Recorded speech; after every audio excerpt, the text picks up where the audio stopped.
मित्रों, जब जब इस धरती पर पाप और अन्याय का घड़ा भरा है, तब तब पापियों का नाश करने के लिए संसार से भगवान विष्णु ने अवतार लिया है। ठीक ऐसा ही कलयुग में भी होगा, जब भगवान कल की धर्म का नाश करने आएंगे। और ऐसे में कहा जाता है कि भगवान विष्णु के 10वें अवतार कल्कि के आने के 4 जिंदा सबूत पृथ्वी पर पहले से मौजूद है। लेकिन कहाँ है ये सबूत और क्या है इसका राज, आइए जानते हैं।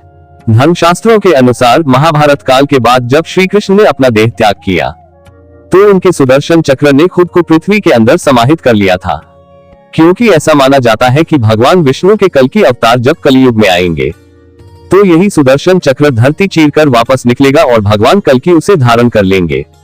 सोचने वाली बात है कि आखिर वह सुदर्शन चक्र से युद्ध कैसे करेंगे, उनकी क्या योजना होगी। ये सभी चीजें उन्हें कोई और नहीं बल्कि भगवान परशुराम ही सिखाएंगे, जो कि आज भी जीवित है और उनकी प्रतीक्षा कर रहे हैं। सिर्फ सुदर्शन चक्र ही नहीं, कुंती पुत्र कर्ण का अमोघ कवच और कुंडल भी उनके इस युद्ध में सुरक्षा करेगा।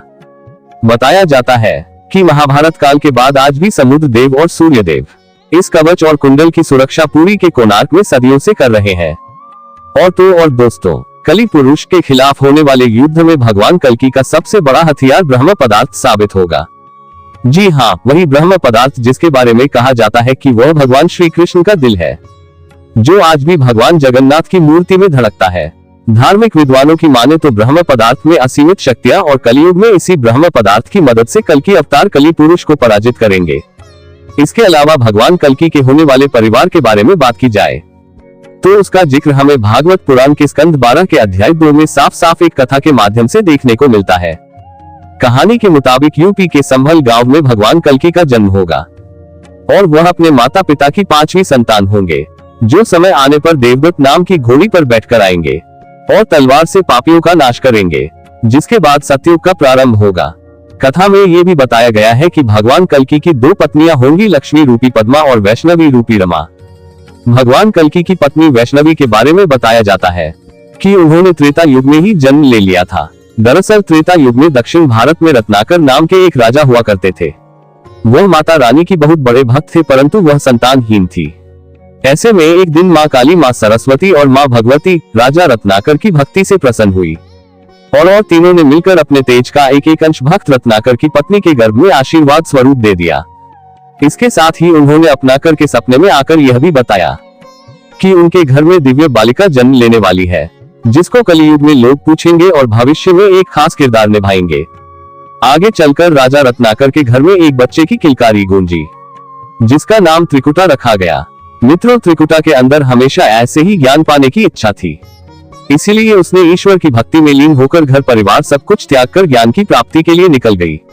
ऐसे में एक दिन जब प्रभु श्री राम जंगलों में माता सीता की खोज कर रहे थे, तभी उनकी मुलाकात त्रिकुटा से हुई। त्रिकुटा ने पहली नजर में भगवान विष्णु के अवतार प्रभु राम का आभास कर लिया। उनके चरणों में नतमस्तक होकर फूल चढ़ाए।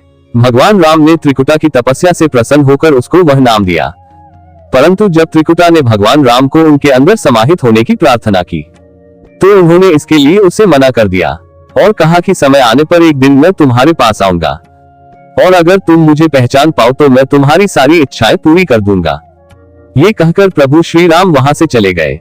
दोस्तों, समय बीतता गया और त्रिकुटा अपने प्रभु श्री राम के इंतजार में आस लगाए बैठी हुई थी कि तभी एक दिन त्रिकुटा की पर एक बूढ़ा व्यक्ति आया और उसे शादी का प्रस्ताव रखा, जिसके जवाब में त्रिकुटा ने उस बूढ़े व्यक्ति को ये कहकर मना कर दिया कि वह प्रभु राम की पहले से ही हो चुकी है और वह किसी भी समय उन्हें लेने आ सकते हैं।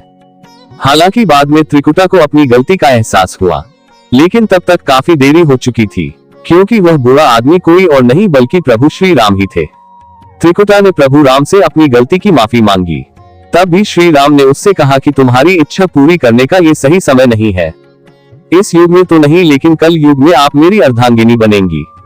अगर वह उत्तर भारत के त्रिकुट पर्वत पर जाकर तप करेगी, तब कलयुग में मैं आपको कल के अवतार के रूप में अपना बनाऊंगा।